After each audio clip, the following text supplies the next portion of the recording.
오늘 우리에게 주시는 말씀은 요한일서 3장 1절에서부터 3절까지 말씀입니다. 보라, 아버지께서 어떠한 사랑을 우리에게 베푸사 하나님의 자녀라 일컬음을 받게 하셨는가. 우리가 그러하도다. 그러므로 세상이 우리를 알지 못함은 그를 알지 못함이라. 사랑하는 자들아, 우리가 지금은 하나님의 자녀라. 장래에 어떻게 될지는 아직 나타나지 아니하였으나 그가 나타나시면 우리가 그와 같을 줄을 아는 것은 그의 참모습 그대로 볼 것이기 때문이니, 주를 향하여 이 소망을 가진 자마다 그의 깨끗하심과 같이 자기를 깨끗하게 하느니라.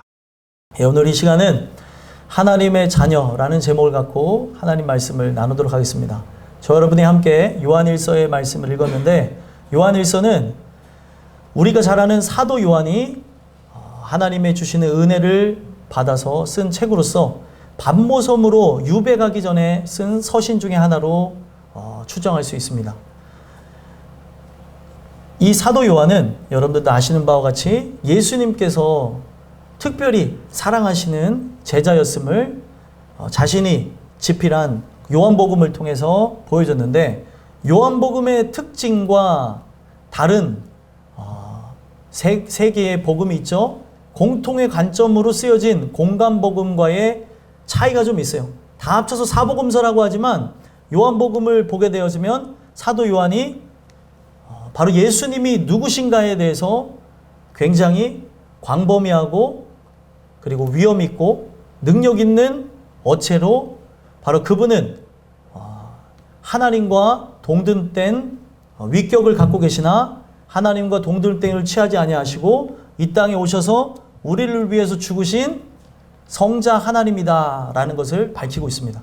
그래서 이 요한만의 특징이 있는 걸 볼 수 있는데, 요한복음에 보게 되면 성자에 관한 부분, 바로 예수님이 거룩하신 하나님의 아들이시다라고 하는 것을 7가지 계시를 통해서 완벽하게 증언하는 걸 볼 수 있어요. 그만큼 이 요한은 영적인 걸 체험했던 사람으로서 가짜 영에 휘둘려서 그때 당시에 영지주의에 빠졌던 그들의 체험과는 근본적으로 다른, 그가 바로 예수를 눈으로 뵙고 그리고 그의 말씀을 귀로 들었으며 그는 그의 모든 것을 함께 느끼며 함께 체험했던 바로 그런 존재임을 강조하면서 바로 이 요한일서도 쓰여지게 된 걸 볼 수 있습니다. 그래서 요한일서를 보게 되면 여러분들이 당시 배경을 봐야 되는데, 왜 요한이 이런 내용을 썼을까 생각해 봐야 되는데, 그때 당시에 많은 사람들이 교회 안에 들어온 영지주의자들에 의해서, 영지주의가 무엇이냐면 영은 아주 고귀하고 아름답고 좋다라고 표현해요. 거기까지는 좋아요. 그런데 육은 무조건 악하다라고 하는 그런 주의를 갖고 들어옴으로써 이 땅에 거룩한 육신을 입고 오신 바로 예수 그리스도를 부인하며 예수를 기다리는 자들에 대해서 무익하고 그리고 무가치하고 그리고 지혜 없이 살아가는 어리석은 자라고 하는 것을 그들에게 거짓된 것으로 설파하는 것으로 많은 사람들이 혼란에 빠졌다는 거예요. 그래서 모든 걸 경험했던 사도 요한은 깊이 분노할 수밖에 없었고, 그 분노의 그 마음을 갖고 본인이 유배 가기 전에 그들에게 남길 수 있는 게 무엇이에요?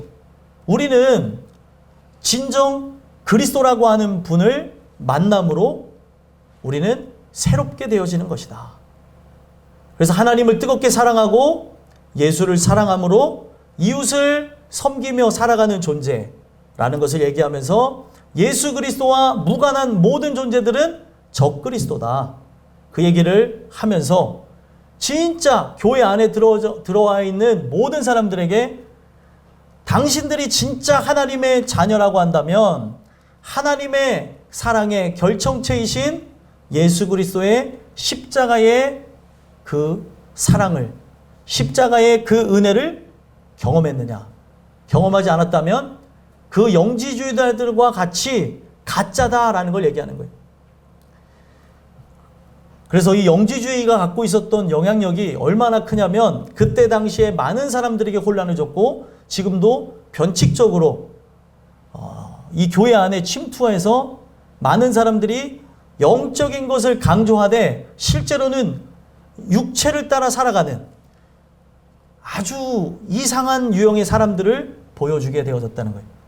왜 제가 이런 얘기를 하냐면 굉장히 지극히 영적인 걸 강조하는데 삶의 부분을 봤더니 현세적이고 그리고 물질적인 복락을 강조하는 사람들을 본다는 거예요.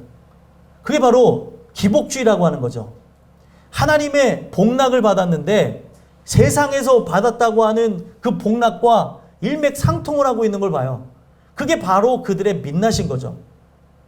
오늘날 우리는 정욕을 제어하며 살아야 될 것을 우리가 아는 사도 요한이 우리에게 강조를 했는데 이 정욕을 제어함이 없이 교회 안에 들어온 것으로 만족하고 바로 하나님을 이용하여 이 땅 가운데 성공하고 사람들에게 존경을 받고 사람들에게 많은 사람들이 그를 인정하는 그런 자들이 되는 걸 보게 되는데 이 모든 것은 그리스도하고 상관이 없다는 거예요. 이게 왜 무섭냐면 교회 안에 대부분의 사람은 예수와 상관없이 교회를 다니고 있는 경우가 많아요. 교회를 다니는 데서 이미 종교화되어지고 관습화되어진 그 모습에 굳어져서 주일도 성수한다고 나와 있는데 다른 마음, 다른 뜻을 품고 앉아있고 이 예배를 드리면서도 하나님의 긍휼이 무엇인지조차 관심 없이 내가 이 교회 안에 들어왔으니 하나님이 나를 보호하겠지라고 하는 미신적 신앙을 갖고 살아가는 행태를 본다는 거예요. 저는 오늘 이 말씀을 준비하면서 왜 이렇게까지 사도 요한이 분노했는가에 다시금 돌아다보고 저도 그의 심정이 제 심정이 되길 바라며 분노하는 마음을 갖고 여러분들에게 말씀을 증거하려고 해요. 오늘 이 메시지를 통해서 우리가 진짜 하나님의 자녀가 맞는지 돌아봤으면 좋겠고요. 오늘날 예수와 무관하게 교회만 다니는 사람들이 있어요. 이 교회를 다니는 이유는 뭐예요? 예수 그리스도의 십자가를 경험함으로 하나님의 뜻을 알고 하나님의 기쁨을 위해서 살아가는 거라는 거예요. 영지주자들이 했던 게 무엇이냐? 예수 그리스도가 이 땅에 성육신한 것을 부인하면서 예수라고 하는 어떤 한 사람 속에 하나님의 아들의 영이 세례를 받을 때 들어왔다가 십자가에 달려 죽을 때 하나님의 아들의 영은 떠나갔다고 하면서 예수와 관계를 맺고 예수와 함께 동행하고 예수를 기다리는 모든 행위를 부정해버렸다는 거예요. 이것에 대해서 베드로 사도도 가슴 떨리는 그런 마음을 갖고 그들을 정죄하고 그들의 모든 죄악들을 고발했고 마찬가지로 요한도 그들과 싸웠고 우리가 잘 아는 사도 바울도 그런 부분과 싸웠습니다. 이게 교회 안에 지금도 역사하는 바로 이단자들의 모습이에요. 그런데 이런 이단의 특성 자체가 어떤 눈으로 볼 때도 딱 이단의 형태를 띠기도 했는데 문제는 뭐냐면 교회 안에 아예 깊숙이 파고 들어와서 구원이라고 하는 거는 여러분들 순간에 일어나는 거지만 그 순간에 일어나는 구원은 생명이 들어온 것으로 계속 자라나서 완성을 향해 나가야 되는 거예요.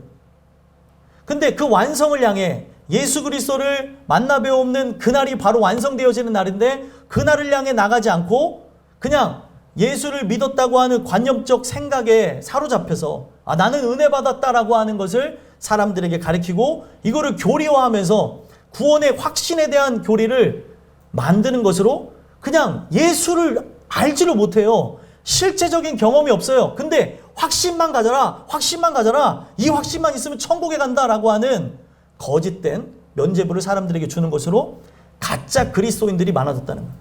오늘날 기독교가 지금의 현재 모습을 갖게 된 이유, 많은 사람들이 욕하고 핍박하게 되어지는 그런 형태의 모습을 갖추게 된 이유가 정말 그들이 은혜로 살아서 핍박을 받으면 좋겠어요. 근데 세상 사람들만도 못한 것 때문에 비난받는 이런 모든 모습들이 문제가 있다는 거예요. 어느 순간에든지 역사를 보게 되면 종교와 정치가 결탁하게 되면 썩습니다. 근데 오늘날 형태가 종교와 정치가 하나가 되어져서 썩어가는 모습을 유럽에서도 미국에서도 한국에서도 보는 걸 봐요. 오늘 우리는 이 메시지를 함께 보면서 나는 진짜 그 예수 그리스도와 상관된 자가 맞는가? 아니면 상관이 없는 존재인가 살펴보시고 오늘 이 교회가 그냥 나를 도울 거라고 하는 테두리라고 생각하지 마시고 이 교회 안에 들어온 자로 예수라고 하는 이 세상에 본 적이 없는 우리를 보호하시는 은혜의 테두리 안에 들어가서 그와 함께 영원토록 저 천국에 대한 소망을 갖고 승리하는 여러분들과 제가 됐으면 좋겠어요. 그래서 오늘 이 시간은 다른 거에 대해서 얘기하는 것이 아니라 하나님의 자녀가 무엇인지에 대해서 살펴보고 돌아다보는 시간을 가졌으면 좋겠어요. 하나님의 자녀. 성경은 하나님의 자녀라고 하는 것은 영접을 하면서 시작한다고 얘기해요. 그래서 이 영접하는 거에 대한 이 내용을 1절에 표현하기를 우리가 알지 못하는 그 사랑이 우리 안에 들어왔다. 그 사랑이 우리 안에 기증되어졌다라고 얘기해요. 한번 1절 한번 읽어볼까요? 읽어보겠습니다. 시작. 보라, 아버지께서 어떤 사랑을 우리에게 베푸사 하나님의 자녀라 일컬음을 받게 하셨는가? 우리가 그러하도다. 그러므로 세상이 우리를 알지 못함은 그를 알지 못함이라. 아멘. 자, 말씀해 보니까 보라, 아버지께서 어떤 사랑을 우리에게 베푸셨는가? 한번 살펴보자는 거예요. 진짜 이 사랑을 깨달은 자라고 한다면 그때 당시에 말로만 체험했다고 하는 사람들, 말로만 예수를 만났다고 하면서 그 어떤 누구보다도 물질을 사랑하고 그 어떤 것보다도 더럽고 추악한 정욕에 이끌리는 그들의 모습과는 달라야 된다는 거죠. 오늘 우리가 이 메시지를 통해서 아버지께서 우리에게 베푸신 그 사랑이 무엇인지 안다면 이거는 이 세상 사람들이 머리로 알아가면서 지식적으로 정보를 받은 거하고는 근본이 다르다는 거예요. 만약에 어떤 사람이 저에 대해서 정보를 받아서 저를 알게 되어지면 뭐 이력서나 아니면 여러 가지 문서를 통해서 저를 공부한 사람이 저를 만나 뵀다고 한번 생각해 보세요. 그 사람이 저를 볼 때 들었던 바로는 정보하고는 많이 다르시네요. 이럴 수도 있는 거죠. 그렇죠? 왜냐하면 이 문서라고 하는 거는 여기 안에 정형화된 언어를 가지고 전달하는 데 한계가 있어요. 그런데 그런 부분 속에서 제 아내가 경험한 저와 세상 사람들이 지식적으로 안 저의 모습은 완전히 다르다는 거예요. 그래서 아내한테 인정받으러 굉장히 애를 써요. 네? 아내한테 인정을 받아야 진짜 목회자가 되니까 인정을 받으려고 하는데 쉽지 않은 사람이에요. 아마 좀 인정받을 때쯤 되면은 좀 많이 성숙한 사람이 되지 않을까라는 생각을 갖는데 어찌됐든 저의 민낯, 저의 어떻게 보면 연약한 거, 부족한 거를 가장 많이 아는 사람이에요. 지금 저는 여러분들에게 이 꾸며진 모습 그리고 이 자리에서 목회자로서의 모습을 가지고 전달하려고 애를 쓰는 거죠. 그런데 제 아내는 인간 김유선에 대해서 너무나 잘하는 거예요. 오늘 우리가 지금 이 하나님에 대한 사랑을 아는 이 부분은 지식적으로 공부해 가는 게 아니고 함께 살며 공유하며 함께 나누며 먹으며 경험한 모든 것들을 이야기하는 거예요. 그래서 그 사랑은 사랑에 대해서 표현하기를 어떠한 사랑이라고 표현하고 있어요. 어떠한 사랑. 그래서 저는 이거를 물음표 사랑이라고 하고 싶어요. 물음표 사랑. 왜 물음표 사랑이라고 하냐면 인간이 아무리 공부해도 하나님에 대해서 알 수가 없어요. 왜 알 수가 없어요? 우리와 다른 신격을 갖고 있는 분이잖아요. 그래서 인간이 노력해서 얻을 수 있는 그런 경지에 도달한 분도 아니고 인간과는 완전히 다른 존재이기 때문에 인간이 그 사랑에 대해서 아는 것은 그가 우리에게 은혜를 베푸셔야지만 그 사랑을 깨달아 알게 되어진다는 거예요. 그 사랑에 감격되어진 존재들은 어디까지 나가게 되냐면 자기의 삶을 불태워 주님을 섬기기도 하고 그리고 자기의 생명을 버리고 인간의 많은 모욕과 핍박과 환난 속에서도 성도의 사랑이 어떠한지를 세상 속에 고난 속에 피어난 꽃처럼 그들에게 보여준다는 거예요. 오늘 우리가 이 사랑을 진짜 은혜를 통해서 경험했다면 글로써 공부한 사람들, 지식적으로 외워서 아는 사람들과 다른 인격적인 교제가 여러분들 안에 있었으면 좋겠어요. 그래서 그 사랑을 우리에게 베풀었다고 하는데 이 베풀었다고 하는 단어가 기증한다는 의미에서 왔어요. 기증. 우리는 이 기증이라고 하는 이 단어, 디돔이라는 단어인데 이 기증이라는 단어가 어디서 가장 많이 쓰여요? 여러분들. 기증 어디서 많이 쓰이죠? 네? 여러분들 기증이라는 단어 어디서 많이 쓰는 것 같아요? 누가 누구에게 뭐를 기증했다. 뭐를 기증했어요? 네? 돈을 기증했다는 것도 많이 들었어요. 근데 흔히 세상 속에서 사람들이 훈훈하게 생각할 때 뭐를 기증했다고 얘기해요. 누가 죽을 때에 6사람의 생명을 살리고 그가 장기를 기증한 것으로 살았습니다. 이런 내용의 기사를 보잖아요. 기증이라고 하는 거는 사실 어떤 거를 기반으로 하고 있는 거냐면 생명을 버림으로 누구를 살린다는 걸 기반하고 있는 거예요. 그래서 여기서 베푼다고 하는 이 사랑은 사람들이 하나님의 사랑을 전혀 모르기 때문에 이 사랑을 통하여 많은 사람들에게 생명을 기증하기 위해, 생명을 전달하기 위해 아들을 십자가에 달려 죽게 한 거예요. 그래서 이거는 인간의 머리로 절대로 죽었다 깨나도 알 수가 없어요. 인간이 자기의 사랑을 자녀에게 설명할 때 그 자녀가 알아듣지 못하면 부모가 자주 쓰는 언어가 있어요. 너도 내 나이 돼봐. 너도 자식이 딱 네 나이, 네 나이를 지나서 내 나이 정도 됐을 때 엄마가 아빠가 이런 생각을 갖고 있었구나 라고 생각할 거야. 이런 말 해보신 분들 계실까요? 안 계실까요? 예, 발가락만 드시고 내리시고 대부분 이런 거를 얘기를 한다는 거예요. 왜냐하면 제발 내 마음 좀 알아줬으면 좋겠다는 심정에서 얘기하는 거예요. 그런데 그런 부분 속에서 실제로 그런 말을 하는 부모가 왜 그런 말을 하는가 봤더니 본인이 어렸을 때 들었던 언어를 쓰는 거예요. 그렇습니까? 안 그렇습니까? 그렇죠. 그래서 우리 엄마가 그랬구나, 우리 아빠가 그랬구나라는 걸 생각해요. 그런데 하나님의 사랑은 인간하고 완전히 다른 존재잖아요. 하나님은 신이잖아요. 그래서 인간이 어느 시점에 가도 아무리 경험을 많이 해도 지식을 많이 쌓는다 한다 할지라도 절대 알 수가 없는 거예요. 그래서 성경은 그 하나님을 아는 것을 뭐라고 표현하냐면 지혜를 받아야 하나님이 어떤 분인지를 알게 되어진다라고 얘기를 하는 거예요. 그래서 이거는 은혜를 통해서 하나님이 주시는 은혜의 선물인 그 아들의 영을 받을 때에 우리의 인생은 하나님의 사랑이 어떤지를 알게 되어져요. 그 사랑을 깨달아 알게 되어지고 감격되어진 인생은 세상 사람들과는 다른 모습의 형태를 가지고 살아가더라는 거예요. 여러분들은 그 사랑을 아십니까? 그 사랑을 경험하셨습니까? 이거를 경험할 때 철들은 하나님의 자녀가 되는 거예요. 부모가 가장 바라는 게 자녀가 철들길 바라는 거 아니에요? 언제 철 날래? 저는 철이 났는지 모르겠는데 이 소리를 요즘에 안 듣는 거 보니까 철이 났는가 싶기도 하고.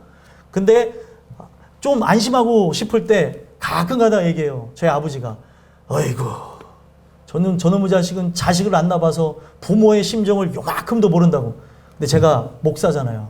그리고 제 아내가 말을 엄청 잘하거든요. 제 아내하고 10년을 살다 보니까 이 아버지를 잡는 능력을 얻게 되어졌는데 제 아버지한테 어떤 반박을 했냐면 아버지 못 낳는 자식의 마음을 아세요? 못 낳는 자식의 마음은 안 낳아본 사람은 절대 몰라요. 그러니까 아버지가 입을 닫고 그래 내가 미안하다 잘못했다 그러더라고요. 재밌죠? 우리 집안은 그런 부분에서도 이렇게 오픈해서 막 얘기해요. 그래서 이제는 자녀를 못 낳아봐서 부모의 심정을 모르니 아니 이런 얘기를 절대 안 해요. 왜냐하면 본인들은 낳아봤는데 저처럼 안 낳아본 자의 심정, 낳고 싶은데 이 낳는 것을 통해 부모도 기쁘게 하고 싶고 저희도 기쁨을 얻고 싶고 그냥 모든 사람들이 보편적으로 살아가는 행복에 대해서 추구하고 싶은데 못하는 것이 뭔지를 모르잖아요. 본인들은 그냥 이 자녀가 하나님이 주신 부분에서 어떻게 갖게 되어졌는지 모른 채 너무 바쁘게 살다 보니까 이 자녀를 준 게 얼마나 큰 축복인지 모르고 살았던 거예요. 그래서 제가 역으로 얘기를 했더니 그 부분에 대해서 어렸을 때 결혼을 하셨고 그런 준비 없이 결혼하다 보니까 너무 바쁘게 살다 보니까 그런 부분을 생각해 본 적이 없는데 생각을 해보니까 미안한 거예요. 이제는 그런 얘기를 안 해요. 저는 이 얘기를 왜 여러분들에게 드리냐면 인간은 서로가 서로를 알아주기를 바라고 본인이 갖는 그런 자녀에 대한 사랑 틀렸다는 게 아니에요. 맞아요. 또 자녀 또한 은혜를 받은 자녀는 부모를 기쁘게 하려고 하는 하나님을 사랑하기 때문에 부모를 기쁘게 하려고 하는 의도를 갖고 살아간다는 거예요. 그래서 서로 상호 존중해야 되는 것이지 부모가 군림하거나 자기의 뜻을 관철시키면 안 되는 겁니다. 같은 저 영을 소유한 자로서 천국을 향해 나아가는 동역자라고 하는 관점으로 바뀌어져야 되는 거예요.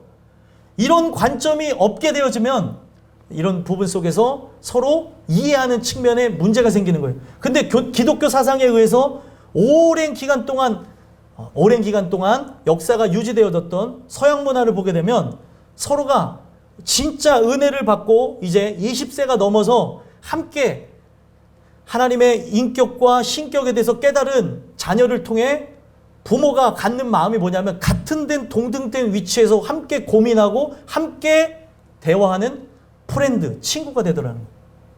오늘 우리는 이 메시지를 왜 다시금 살펴보며 나눠야 되냐면 이 사랑을 아는 거는 머리로 아는 게 아니에요. 정말 우리하고는 근본이 다른 그 하나님이 각 사람 택한 영혼에게 기증을 주셔야 되는 거예요. 선물로. 그래서 이 은혜에 대해서 뭐라고 표현해요? 하나님의 선물이라고 얘기하죠. 그래서 그 선물을 통해 믿음이라고 하는 걸 얻게 되는 거예요. 예수 그리스도가 우리를 위해 죽으신 그 십자가 사건이 나에게 실제가 되어짐으로 그가 나를 위해 죽으시고 부활한 그 사건이 우리에게 실제가 되어짐으로 전에는 마귀의 자녀였는데 마귀의 종 노릇했는데 그가 생명을 버려 나에게 생명을 기증한 사건으로 우리가 무엇이 되어지는 거예요? 하나님의 자녀가 되어진다. 그래서 이거는 하나님의 신비의 영역이에요. 우리가 힘으로 능으로 되어진다고 해서 시간의 순서에 따라 될 게 아니고 하나님이 택정한 영혼들에게 하나님의 자녀가 되는 권세를 주신다는 거예요. 오늘 여러분들이 이 주시는 이 메시지를 통해 십자가 사건이 나에게 실제가 됐는지 그 십자가가 얼마나 큰 위대한 사랑인지 알게 되어지므로 이 자녀된 것을 가지고 이 세상을 살아갈 때 위축되거나 세상 앞에 좌절하거나 절망하는 일들이 없었으면 좋겠어요. 이 자녀가 되어지는 권세는 엄청난 하나님의 사랑과 은혜의 결실을 상징하는 거라는 거예요. 오늘 이걸 얘기하는 거예요. 아버지께서 어떤 사랑을 우리에게 베푸셨는가? 아들을 십자가에 달게 한 것으로 사랑이 뭔지를 보여줬고 그 사랑에 감격한 우리, 그 사랑을 통해 바로 마귀에게 값을 치렀어요. 우리는 마귀의 종노릇하고 영원토록 고통받다가 지옥 갈 백성인데 예수가 흘린 피값으로 우리가 하나님의 자녀요, 하나님의 종이 되게 하셨으니 이게 얼마나 큰 거냐는 거예요. 그러면서 하는 얘기가 뭐예요? 자녀라 일컬음을 받게 하셨는가? 질문을 던지면서 생각을 하게 해보면서 우리가 그러하도다.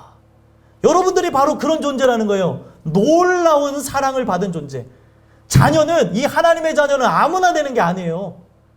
자녀라고 하는 단어는 테크논이라는 단어인데 이 자녀는 바로 하나님께로서 낳았다는 거예요. 혈통도 아니고요. 육정도 아니고요. 사람의 뜻도 아니고요. 하나님께로서 낳았다는 거예요. 하나님이 나를 낳기 위해서 고통을 견디셨으니 그 고통이 뭐예요? 아들이 십자가에 달려 죽는 고통을 통해 오늘날 내가 너희를 낳았도다 라고 하는 거예요.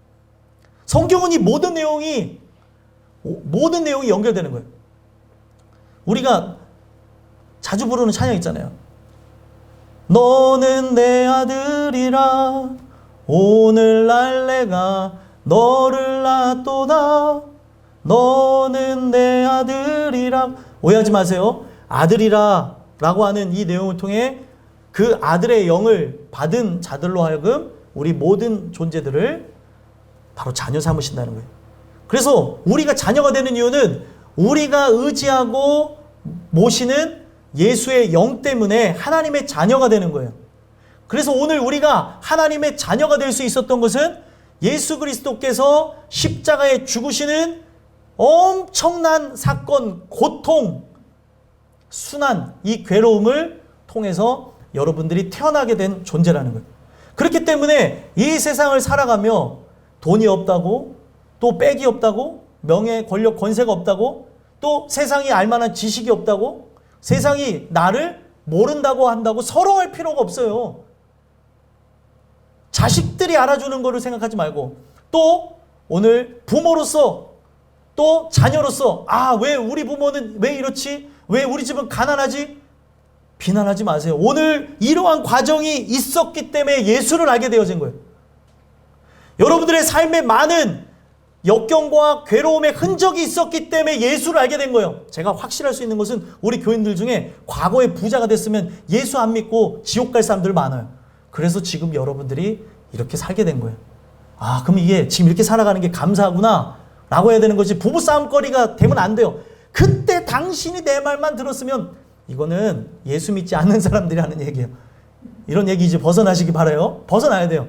자꾸 옛날 얘기 꺼내니까 이게 진전이 없는 거예요. 뭐? 내가 그랬다고? 그러니까 또, 아니 왜 지금 현재 거를 갖고 싸워도 싸울 게 많은데 왜 20년 전 거 갖고 싸워요? 그러니까 싸움이 종결이 안 나는 거예요. 현재 거 갖고 싸우세요. 현재 거 갖고 하나가 되시고 현재 거를 통해 하나님을 봐야 되는 거예요. 오늘 우리가 이 메시지를 통해서 전달받아야 되는 게 뭐예요? 이 사랑을 받은 그런 존재라는 거예요.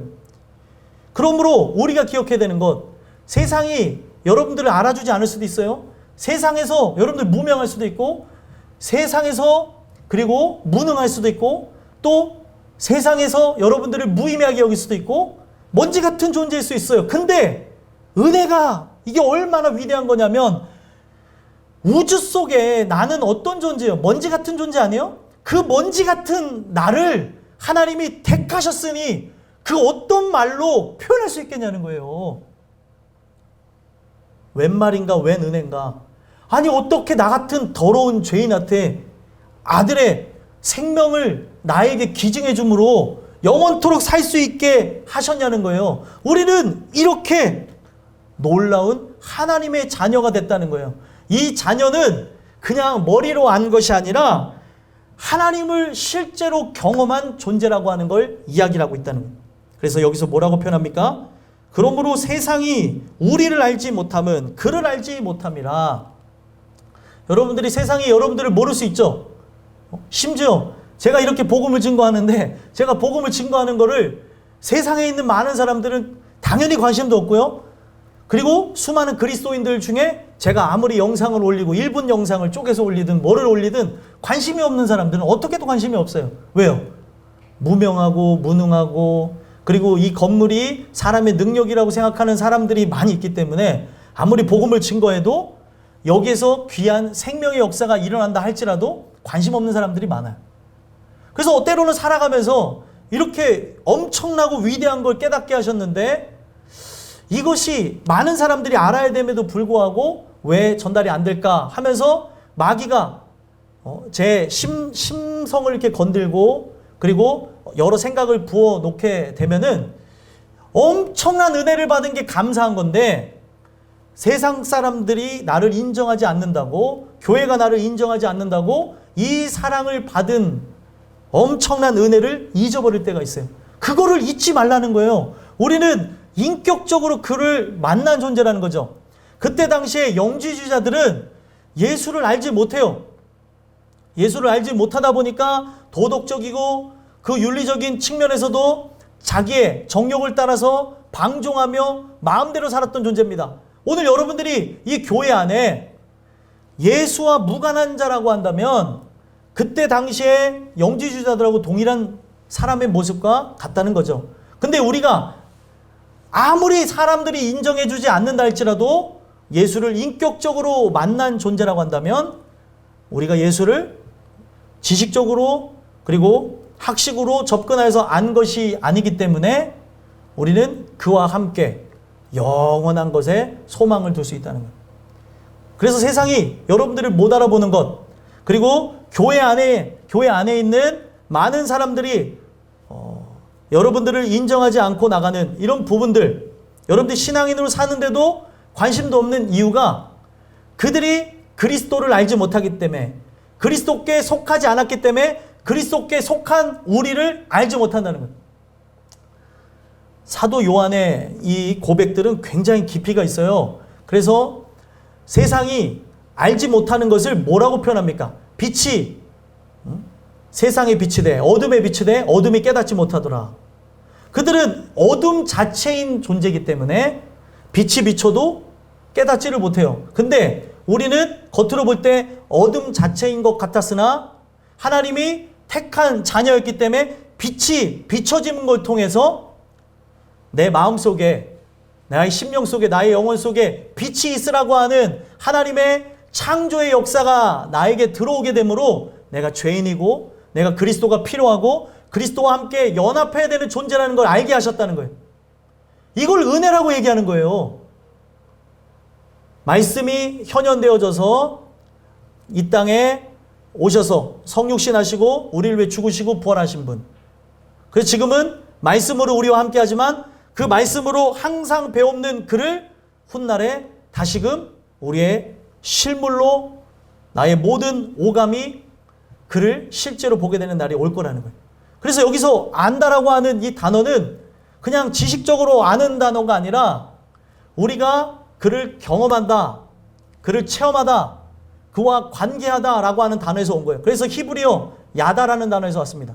이 야다라고 하는 단어는 단지 아는 것에 치우쳐서 한 것이 아니라 하나가 되어지고 그리고 은밀하게 서로가 깊은 경험을 하는 걸 이야기하고 있습니다. 그래서 아담이 하와와 동침이라고 하는 그 단어도 야다라는 단어에서 왔어요. 그와 함께 동침함으로써 자녀를 출산하게 되어지죠. 근데 그 동침이라고 하는 단어를 통해 하나가 되어지는 거예요. 그러니까 오늘 우리는 이 내용 속에서 아는 게 뭐냐면 하나님과 바로 내가 성육신하신 그리스도를 통해서 어떤 걸 경험하는 거냐면 우리 예수 그리스도는 나의 신랑이 되어지고 나는 신부와 같은 존재가 되어지면서 그와 하나가 되어지는 걸 얘기하는 거예요. 부부만이 서로에 대해서 명확하게 아는 것처럼 사람들이 아는 것 이상으로 다 아는 게 부부잖아요. 제일 가까운 존재가 여러분들 부부입니다. 사실은 어렸을 적에는 부모하고 가장 가깝죠, 자녀는. 근데 그 자녀가 장성하면서 이제는 누구와 가장 가까워야 되는 거예요? 자기의 반려자, 남편과 아내와 가장 가까워져야 되는 겁니다. 그러면서 서로에 대해서 깊이 알게 되어지는 거죠. 그래서 성경은 오늘 이 내용을 통해서 그를 안다고 하는 것은 단지 정보에 의해서 하는 것이 아니고 그와 함께 동행하며 그리고 동침하며 하나가 되어진 존재로 한 집안에 거주하는 걸 얘기하는 거예요. 오늘 우리가 이 내용을 통해서 그를 반드시 알아야 된다는 거죠. 근데 그를 알지 못하다 보니까 세상이 하는 말에 우리가 이 세상 속에 살아가는 그들의 이야기를 들으면서 좌절하게 되어지고 오늘 감사하면서 살아가야 될 우리가 감사치 못하게 되어지고 하는 일들이 일어나게 되는 거예요. 그래서 여기서 알다라고 하는 요 안다라고 하는 요 단어는 저번 시간에 우리가 주일날 나눴던 한 가지 단어가 뭐였어요? 암이라는 단어예요. 암. 그래서 에피그노시스라고 하는 인식하다 그리고 완전한 식별을 한다라고 하는 요 단어인데 이거는 위로부터 하나님이 주시는 알을 통해서 위로부터 내려오는 성령을 통해서 그를 우리가 함께 경험하게 될 때 그를 인식하고 그를 알아보고 그가 바로 나의 주군이요 전부인 것을 알게 되어진다는 것을 이야기를 하고 있다는 거예요. 그래서 오늘 우리가 그를 실제로 경험했다고 한다면 우리의 삶은 예수와 함께 동행하고 예수와 함께 깊은 것을 아는 그리스도의 순결한 신부로서 우리가 그 예수를 만나 뵈옵는 그 날을 향해서만 살아간다라고 얘기하는 거예요. 그와 함께 인격적인 관계를 맺음으로 끝난 게 아니라 인격적인 관계를 맺은 그 시점부터 결혼이라고 하는 거는 새로운 시작이잖아요. 결혼했다고 끝나는 게 아니죠. 결혼 생활, 이제 부부 생활을 해 나가야 되는 것처럼 오늘 우리가 바로 하나님의 자녀가 되어졌다는 것은 그리스도와 하나가 되어진 존재로 영원한 천국을 향해 나가야 되는 존재라는 거예요. 근데 그때 당시 영지주의자들은 교회 안에 들어온 걸 끝났다고 생각하고 어떤 교리적인 그런 내용들을 배우면서 이거를 깨달음이라고 주장하고 그리고 방종하며 자기의 뜻대로 자기의 마음대로 살았다는 거예요. 오늘 내가 죄를 범하며 더러운 것은 없는가? 오늘 내가 그를 기다리는 약혼한 신부처럼 그 결혼식 하게 되는 그 날을 바라보며 살아가야 되는데 그들은 그런 날을 바라보지 않고 이미 끝났다. 예수가 과연 누구냐? 십자가가 무엇이냐? 전혀 관심 없이 살았다는 거예요. 여러분들이 영원한 천국을 소망하는 자라고 한다면 반드시 거쳐야 되는 게 그리스도의 십자가입니다. 그 십자가의 사건을 우리가 알므로 거기서 그 사랑이 어떠한지 그 은혜가 어떠한지를 알아야지만 우리가 이 땅 가운데서 말씀을 통해 그와 함께 교통함으로 점점 우리가 거룩을 힘입어 살아가는 걸 통해 영화롭게 되는 그날이 온다는 거예요. 그 얘기를 하고 있는 게 2절입니다. 한번 읽어보겠습니다. 시작. 사랑하는 자들아 우리가 지금은 하나님의 자녀라. 장래에 어떻게 될지는 아직 나타나지 아니하였으나 그가 나타나시면 우리가 그와 같을 줄을 아는 것은 그의 참모습 그대로 볼 것이기 때문이니. 아멘. 사랑하는 자들아 우리가 지금은 하나님의 자녀라. 지금 하나님의 자녀라고 한다면 훗날의 자녀가 아니에요. 지금 하나님의 자녀, 하나님의 종이요 또 그리스도의 신부라고 한다면 장래에 어떻게 될지는 아직 분명히 나타나지 않았지만 그가 나타나시면 우리가 그의 모습과 같을 줄을 아는 것은 우리가 그의 모습을 보기 때문이라. 한눈에 잘 이해가 되지 않는 내용이지만 이거를 좀 바꿔서 얘기하게 되면은 분명 그는 우리를 위해 죽으시고 부활하셨죠. 그리고 부활하실 때 영화롭게 되어진 존재로서 영원한 천국에 승천하셨습니다. 그리고 우리가 살 장소를 예비하신다 그랬어요. 그 장소가 다 예비되어지면 아버지께서 보내시는 그 날에 그가 오실 거라고 얘기해요. 그러면 그는 영광스러운 신랑의 모습, 이전과는 다른 신랑의 모습으로 오신다는 거예요. 그때 우리가 살았던 장소는 어디예요? 그가 오시는 장소는 천국이고 우리가 밟고 살았던 장소는 이 땅이잖아요. 이 세상이잖아요. 더러움이 있고 취약함이 있고 유혹이 있는 그런 장소. 그러나 우리가 천국에 속한 자로 살아가는데 육을 입은 것으로 유혹을 받기도 하고 때론 쓰러지기도 하고 넘어지기도 하고 더럽혀지기는 것을 반복하며 살아가는데 거룩을 추구하며 그 신랑 배우기를 소망하며 신랑과 계속 교통을 하는 거예요. 그게 오늘날로 얘기하면 누가 장거리 연애를 한다면 그 사람을 보고 싶은 마음에 전화를 하죠. 전화를 통해서 그의 목소리를 듣고 그와 함께 교감을 하는 것처럼 오늘날 이 말씀이 갖고 있는 역할이 그와 함께 교감을 하게 되는 거예요. 그 영광스러운 그분을 만나고픈 마음을 갖고 살았고 또 그와 함께 하나가 되어진 개체로서 다른 곳에 있지만 함께 교통하면서 살다 보니 신기한 거는요. 부부의 연을 맺고 어떤 사람이 오랜 시간 떨어져서 이렇게 살았는데 훗날에 다시 만나보니 다시 만난 날을 가지고 요즘에는 기러기 아빠, 기러기 엄마들도 많잖아요. 그렇게 떨어졌다가 만났더니 어떤 일이 일어났을 것 같아요? 계속 날마다 함께 교통하면서 서로 하나가 되어지기를 바라고 어떤 꿈을 향하여서 또 자식들의 그 앞날을 위해서 서로 그렇게 희생하면서 살다가 만났어요. 근데 신기한 거는 실제로 만나서 산 날은 얼마 되지 않는데 그 떨어진 그 세월 가운데 그들은 전화로 한 게 더 많았지만 만났더니 부부가 그렇게 닮았다는 거예요. 부부는 사람들이 얘기하죠. 사랑하는 존재로서 사랑하면 서로 닮는다. 지금 이 내용이 갖고 있는 의미가 그런 거예요. 예수를 우리가 말씀을 통해서만 봐요. 그가 어떤 형체를 가졌는지 우리는 정확히 알지 못하지만 오늘 우리가 주님 주시는 은혜 속에 살아가며 영광스럽게 그가 나타나시는, 마치 백마탄 왕자처럼 나타나게 되는 그날, 재림의 날을 바라보면서 나아가게 된다면 우리는 이 땅 가운데서 분명 한계가 있고 성화의 과정을 통해 점점 그를 닮아가면서 살았지만 결국에 그를 만나 뵈없는 그 날에 어떻게 된다는 거예요?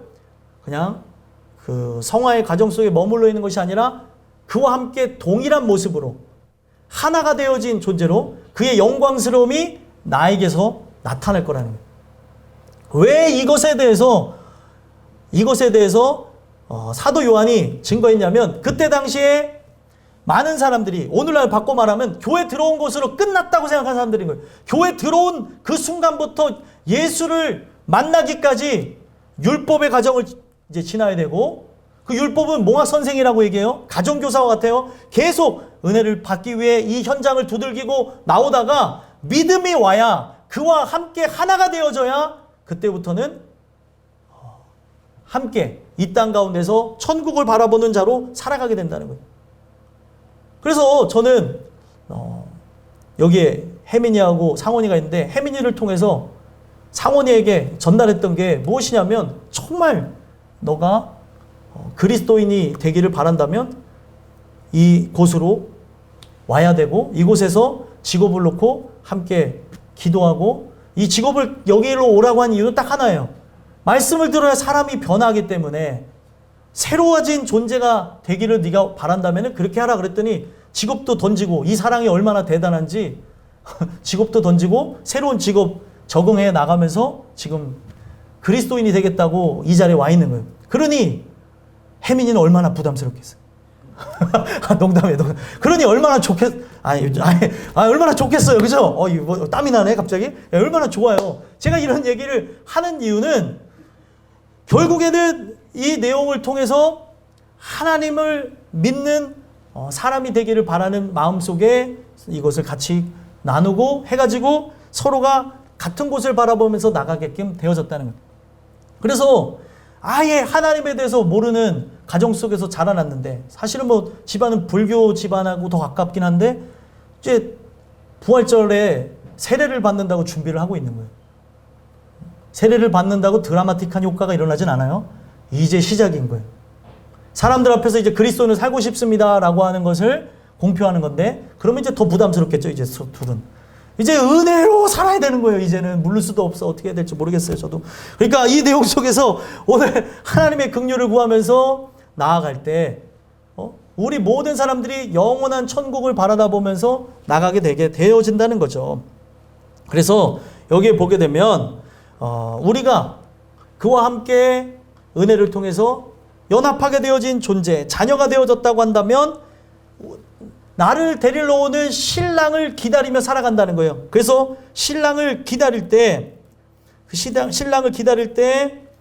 그 나타나는 모습이 어떤 모습이냐? 완전 빛의 형상을 갖고 올 것임을 여기 나타난다는 단어에서 보여주고 있다는 거예요. 나타나지 아니하였으나 그가 나타나시면, 이 단어가 푸오스라는 단어 샀어요. 반짝반짝 빛나다. 그리고 발광, 자체 발광하게 되어지는 그런 모습으로 나타나는 거예요. 그 예수님을 그렇게 표현하고 상징하면서, 우리가 아는 동화 속에 백마탄 왕자님 있죠? 그 백마탄 왕자님의 실제적인 모티브가 예수 그리스도예요, 여러분들.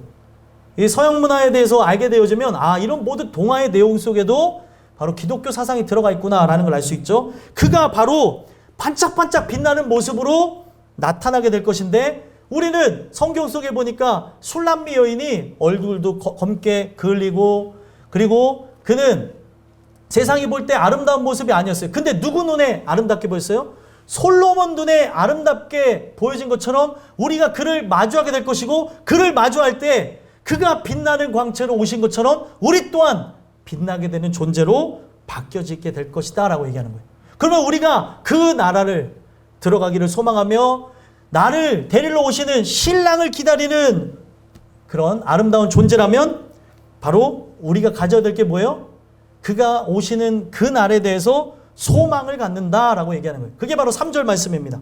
읽어보겠습니다. 시작. 주를 향하여 이 소망을 가진 자마다 그의 깨끗하심과 같이 자기를 깨끗하게 하느니라. 아멘. 주를 향하여 이 소망을 갖는다. 천국이 임하게 될 것인데 그 천국은 그리스도와 함께 임하는 것이고 그리스도 자체입니다. 예수님이 마치 백마탄 왕자처럼 밝고 빛나는 모습으로 온다고 상상해 보세요. 성경은 그가 구름 타고 이 땅에 오실 것임을 얘기하고 있어요. 밝게 빛나는 빛 자체로 발광하는 빛 자체가 발광하는 존재잖아요. 이 발광 스스로 빛을 내는 존재잖아요. 예수님 자체가 빛 자체로서 우리에게 임하게 될 것인데 우리가 이 땅 가운데서 은혜를 통해 인격적인 관계를 그와 맺었다면 그를 아는 것이 지식적으로 아는 것이 아니고 저번 시간에 계속 알았던 알미라고 하는 단어 그 약속에 대해서 실제로 깨닫고 재림할 거라고 하는 걸 믿게 되어진 자들 그러면 바로 뭘 기다려요? 재림을 기다리는 거예요. 새벽별과 같이 떠오르는 새벽별 같이 임하게 되실 그리스도를 기다리면서 거기에 소망을 둔다는 거예요. 세상이 나를 비교하고 핍박하고 조롱하고 우습게 생각하고 또 우리가 예수를 믿는 것 때문에 우리에 대해서 굉장히 야만적으로 볼 수도 있고 시대적으로 뒤떨어진다라고 그들이 우리를 눈물 나게끔 하는 그런 모습을 우리에게 보인다 할지라도 우리는 어떤 소망을 갖고 있어요? 예수가 나를 데리러 오신다. 예수가 바로 나의 진짜 신랑이 되셨기 때문에 그 신랑을 기다리는 그 마음을 갖고 살아간다는 거예요. 그래서 오늘 여러분들이 이 소망을 가진 자마다 그의 깨끗하신과 같이 자기를 깨끗하게 한다. 이걸 어떻게 생각하냐면 되냐면 이 신랑이 굉장히 멋있고 잘생겼다고 생각해 보세요. 근데 신부인 내가 최선을 다해도 그렇게 예쁘지 않다고 스스로 생각하는 거예요. 신랑은 나를 예쁘게 여기지만 신부 자체가 그렇게 예쁘다고 생각을 안 하는 상태예요. 근데 그 신랑과 오랫동안 떨어졌다가 신랑을 배웁는다고 하면은 여러분들이 신랑을 배울 때 어떻게 하겠습니까? 네? 박경식 권사님 질문 던져봐야죠. 잘생긴 우리 김지영 권사님을 오랫동안 떨어졌다가 만난다고 하면은 어떻게 해요? 그냥 대충 만나지요? 그러실지도 모르겠지만 오랫동안 떨어졌다가 만나면 어떻게 하겠어요? 예, 좋은 답변 좋아요. 드레스 하나 사주세요. 드레스 사달라는 얘기예요, 이게. 드레스 입고 기다린대잖아요, 드레스. 그래갖고 이제 또 우리 또 요즘에 젊은 사람들이 유행하는 우리 박경식 권사님 걸크러쉬한 분이잖아요. 지영아 왔어 이렇게 딱 하겠죠. 지영이 오빠라고 할지 지영아 왔어라고 할지 그거는 두 분이 알아서 할 일이고 어찌됐든 오랜만에 만난다고 하면 드레스 입는 데잖아요. 안집사님 오래간만에 김영경 성도 만나면 어떻게 만나겠어요? 그냥 답변이 좋지 않아요. 그냥 만나면 이 사랑이 별로 뜨겁지 않아요. 그냥 만나면 안 돼요. 뜨겁게 만나요. 신랑을 사랑하는 그런 마음이 있으면 신랑을 만날 때 안 찍어 바르던 이게 뭐예요? 이게 루즈도 바른다니까요. 그 모습이 사람들이 볼 때 어떤 모습인지 모르지만 여기서 깨끗하게 자기를 깨끗하게 한다고 하는 그 의미가 바로 그런 거라는 거예요. 제 아내가 저를 좋아하는 거 여러분들 다 아시죠? 몰라요? 알아요? 몰라요? 뭘 그런 걸 물어봐요. 새삼스럽게 이런 표정도 지시는데 아내는 저를 너무나 사랑하기 때문에 만약에 제가 어디 떠나갔다가 오면은요 이게 화사하게 이게 저기 이렇게 화장하고 딱 기다리고 있어요. 서방님 오셨습니까? 이건 제 상상 속에만 있는 단어예요. 여보 왔어? 하는데 아름답게 이렇게 하고 있다는 거죠. 그러면 그때 제가 그걸 캐치하고 어머 아름답네 뭐 했네 안 하면은 어떻게 되는 거예요? 뭐 삐진 게 집에 쫓겨나야죠. 뭐 그런 거라는 거예요. 지금 이런 부분이 좀 이해를 돕기 위해서 제가 말씀드리는데 우리가 정말 그 신랑을 사랑하는 뜨거운 마음이 있다면 신랑 자체가 아주 정결한 분이에요. 깨끗한데 그냥 순수 결정체예요. 그냥 왕자님하고 살아간다고 생각해 보세요. 나는 원래 왕자님하고 살아가는 존재가 아니었는데, 예? 그 은혜를 통해서 왕자를 알게 되어졌고, 그 왕자와 가슴 떨리게 이제 재회하는 그 장면이란 말이에요. 그는 그냥 후광이 막 따라오는 존재예요. 그러면 그를 만날 때 나는 어떻게 하겠냐는 거예요. 그래도 집에서 가장 좋은 옷 입고 가장 아름답게 하지 않겠어요? 지금 여기서 자기를 깨끗하게 한다고 하는 의미가 바로 그런 거라는 거예요. 신랑을 만나는 가슴 떨리는 마음을 갖고 저먹고 흠없는 모습을 갖고 내 모습이 혹시 더러운 것은 없는가? 또다시 성경을 통해 성경을 거울 삼아서 나를 돌아다보고 가슴 떨리는 마음을 갖고 영광 중에 나아간다. 영광 중에. 기다린 자가 영광 중에 나간 거죠. 기다리지 않은 자는 절대 영광 중에 나가지 않아요. 그래서 제가 왜 이 메시지를 어려운 부분인데도 여러분들에게 이렇게 설명을 드리고 전달을 드리냐? 하나님의 자녀는 실제로 예수와 함께 동행하고 말씀을 통해 그를 경험한 자가 말씀이 형상화되어서 오실 때 그를 만나 뵈올 수 있는 거예요. 근데 이 말씀이신 그리스도하고 전혀 친하지 않아요. 말씀을 전혀 보지도 않고 듣기를 원하지도 않고 이 말씀을 부여잡고 기도도 안 한다면 나중에 신랑을 우리는 볼 수가 없다는 거예요. 오늘 이 주시는 이 메시지를 통해 하나님의 자녀는 바로 예수 그리스도의 신부로서 그 영광스러운 그 나라에 들어가는 존재다라는 걸 기억하시고, 세상은 우리에게 압박과 핍박을 가하고 유혹을 계속 펼치겠지만 그것에 넘어지지 않고 승리하는 주의 백성들이 되시기를 간절히 소망합니다. 기도하겠습니다.